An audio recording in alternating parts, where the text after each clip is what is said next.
Bien, iniciamos el vídeo número 2 de la clase del 2 de junio de 2020 en la clase de Derecho Agrario.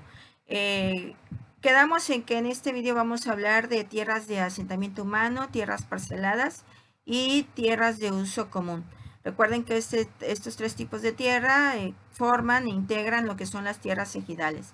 En el vídeo 1 recordemos que hablamos de tierras ejidales en términos generales. En este vídeo vamos a hablar de la división, ¿sí? Ya de cada una de ellas, las características y cómo las regula la ley agraria, ¿sí? Vamos a iniciar con las tierras de asentamiento humano, ¿sí? Y vamos a analizar el artículo 63 de la ley agraria, ¿sí? En ella ya se habla de las tierras de asentamiento humano de manera específica y nos dice que las tierras destinadas al asentamiento humano integran el área necesaria para el desarrollo de la vida comunitaria del ejido, ¿sí? Y que está compuesta por los terrenos en que se ubique la zona de urbanización y su fundo legal. Vamos a entender que ese fundo legal, la definición, sí, vamos a entenderla como la porción de suelo destinada para la edificación de un poblado. Significa, por lo tanto, que las tierras de asentamiento humano están destinadas, ¿sí?, a la edificación, ¿sí?, de las casas, de las viviendas, ¿sí?, donde van a, pues ahora sí que a radicar y a residir los ejidatarios del ejido correspondiente, ¿sí?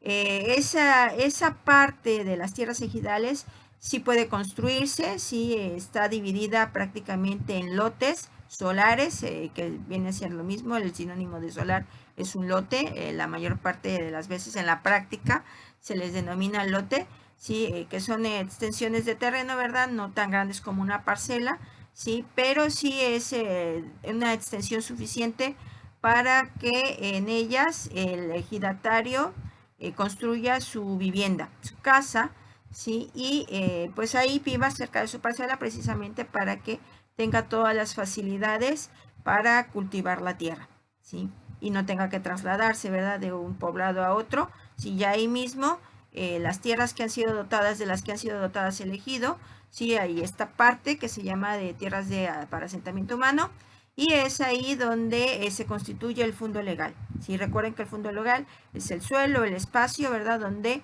el ejidatario puede construir su vivienda. Esta, estas tierras, este fundo legal, ¿sí?, tienen unas características, sobre todo las tierras de asentamiento humano, ¿sí? Estas tierras tienen las características de ser inalienables, imprescriptibles e inembargables, ¿sí? Las tierras ejidales también son destinadas a esto, a ser tierras de asentamiento humano, por asamblea. Sí, la asamblea es la que en un momento dado va a decir esta área de las 900 hectáreas de las que fuimos dotados, sí, va a ser destinada a tierra de asentamiento humano. Recuerden, lo primero que debemos tener en mente es que ese destino se lo da la asamblea, sí, la asamblea es la que en un momento dado divide, ¿verdad?, esa dotación de tierras, ¿sí?, y las destina, en este caso, a tierras de asentamiento humano. Una vez que han sido destinadas ya por la asamblea, sí, vamos a entender que ese conjunto de tierras que han sido destinadas para asentamiento humano van a tener estas características: inalienable, imprescriptible e inembargable, ¿sí? Recuerden que inalienable significa que no puede en un momento dado venderse, ¿sí?, trasladarse el dominio, ¿sí?, precisamente porque se hace con la intención de proteger, ¿sí? Hay una excepción, sí, hay una excepción en este artículo 64 y nos dice que la excepción, pues es precisamente el solar, ¿sí? Los solares no caen en estas características de inalienable, imprescriptible e inembargable, ¿sí? Pero ese es uno de los casos, es el caso, ¿verdad?, de excepción que marca el artículo 64 de la ley agraria, ¿sí? A los solares, ¿sí?, de la zona de urbanización no le es aplicable esto de que es inalienable, imprescriptible e inembargable. El solar realmente termina siendo propiedad del ejidatario, ¿sí? Los solares son serán de propiedad plena de sus titulares, en este caso del ejidatario. ¿Sí? Todo ejidatario tiene derecho a recibir gratuitamente un solar al constituirse esta zona de urbanización, ¿sí? Al constituirse el fondo legal. Soy ejidatario, por lo tanto, la asamblea también, obviamente todo se hace a través de la asamblea, debe destinar, ¿sí? Una porción, un solar, un lote a cada ejidatario que pertenece al, ¿sí? Dicho de otra manera, el ejidatario puede reclamar en un momento dado, ¿sí? Que le sea dotado, ¿sí? De ese solar, ¿sí? Un solar, pues es precisamente esa tierra destinada a edificar la casa del ejidatario, ¿sí?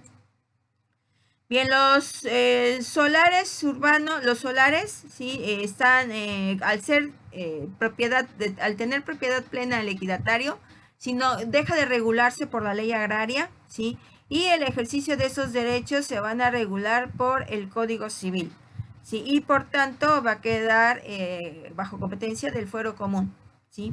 Esto quiere decir ya cualquier cosa que suceda con nuestro solar, con el lote, ¿verdad? El ejidatario tendrá que reclamarlo ante un juzgado del fuero común. Muy bien, con esto ya tenemos entendido muy bien qué es una tierra para asentamiento humano, en un momento dado cómo se divide y cómo se destina. ¿Sí? Vamos a hablar ahora de las tierras de uso común. ¿Sí? Y estas tierras constituyen el sustento económico de la vida en comunidad del ejido y están conformadas por aquellas tierras que no hubiesen sido destinadas especialmente por la asamblea a tierras de asentamiento humano, ¿sí? O a tierras parceladas. Así que bueno, este es un término medio, ¿sí? Queda en medio de tierra de asentamiento humano y tierra parcelada, ¿sí? Y aquí la característica principal es que las tierras de uso común pueden ser usadas, aprovechadas, ¿sí? Por el colectivo, ¿sí? Del ejido, por la población, el núcleo de población ejidal, por todos los ejidatarios, y esas tierras pueden destinarse naturalmente al cultivo que va a ser para aprovechamiento y beneficio de todo el ejido, ¿sí? Esto significa, o dicho de otra manera, ¿sí? No es un ejidatario en particular, no es el titular, ¿sí? De esas tierras, lo son todos, lo es elegido en comunidad, en colectivo, ¿sí? Esas son las tierras de uso común, que pueden destinarse al cultivo, ¿verdad? De determinada producto, de determinada mercancía, puede destinarse a la creación de determinado proyecto, como la ganadería, o hoy que está muy de moda, ¿verdad? También el criadero de peces, ¿sí? Mojarras en especial, ¿sí? También puede destinarse una tierra de uso común para este tipo de actividades. Claro que el beneficio y el uso, tanto los derechos como las obligaciones, corresponde a todo el ejido. Las tierras de uso común también tienen las características de ser inalienables, imprescriptibles e inembargables, ¿sí? Salvo lo estipulado en el artículo 75 de la Ley Agraria. En este artículo podemos ver que sí se puede transmitir el dominio de las tierras, pero el dominio de las tierras de uso común, claro, no olviden que estamos hablando de esto, ¿sí? Y ese traslado de dominio se va a dar a sociedades mercantiles o civiles. Cuando se hace esto, ¿sí? Entonces estas tierras dejan de ser inalienables, imprescriptibles e inembargables, ¿verdad? Se hace una excepción si quedan fuera en un momento dado de la protección, ¿sí? De la ley agraria para pasar a otro régimen, ¿sí? Según sea una sociedad mercantil o una sociedad civil. Bien, y ya por último vamos a hablar de las tierras parceladas, ¿sí? Y el derecho de estas tierras corresponde a los ejidatarios, el derecho de aprovechamiento, uso y usufructo de sus parcelas.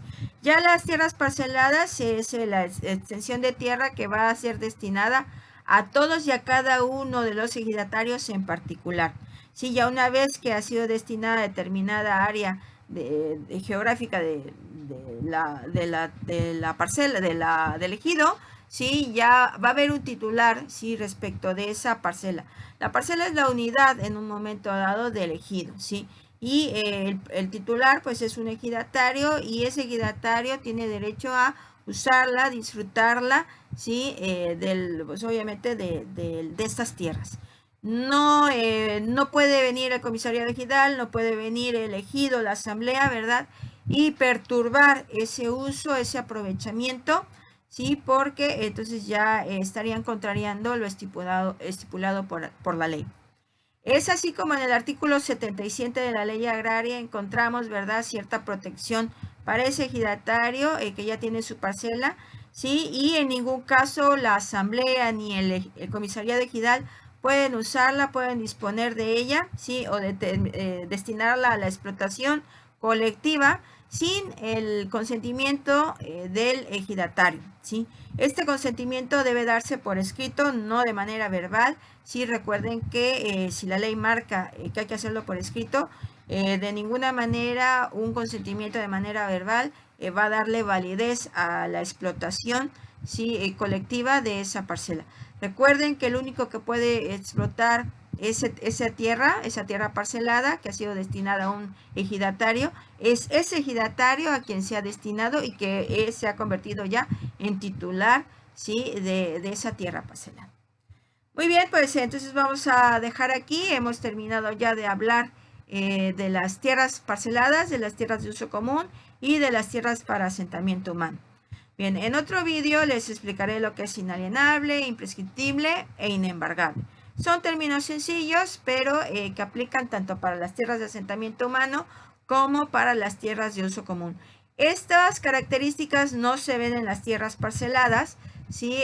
La tierra parcelada es enajenable, ¿sí? Es prescriptible y en un momento dado pudiera ser embargable, ¿sí? Por lo tanto, no tiene esas mismas características. Las características de inalienable, imprescriptible e inembargable voy a explicarlo en otro vídeo, y recuerden que esas características son únicamente para las tierras de asentamiento humano y para las tierras de uso común. No me despido, nos vemos en el siguiente vídeo.